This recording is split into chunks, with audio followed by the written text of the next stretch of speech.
Voici un aperçu de ce qui va sûrement être la prochaine arrivée d'étape à la planche des Belles-Filles, avec une pente estimée à 24%. Du beau spectacle en perspective et un aménagement qui a commencé fin août. Un aménagement au sommet de la planche qui interroge à nouveau les amoureux du site, déjà mobilisés en 2011 pour les premiers travaux d'aménagement, avant le début de l'aventure avec le Tour de France, des indignés de la planche comme ils s'appellent, inquiets de ces nouveaux travaux.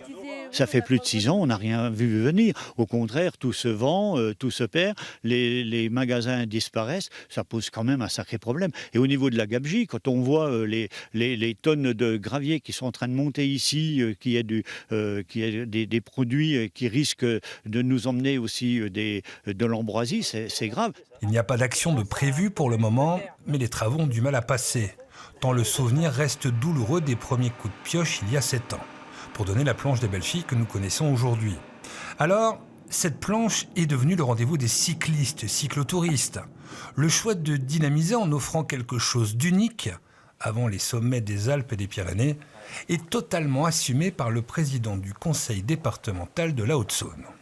On a fait en sorte d'utiliser ce qu'on avait constitué la première année pour essayer d'amener les épreuves cyclistes jusqu'au sommet. Il y a 200 mètres qui ne sont pas en enrobé, mais qui sont en goudron, parce que c'est trop pentu. À moindre orage, le Tour n'en viendrait.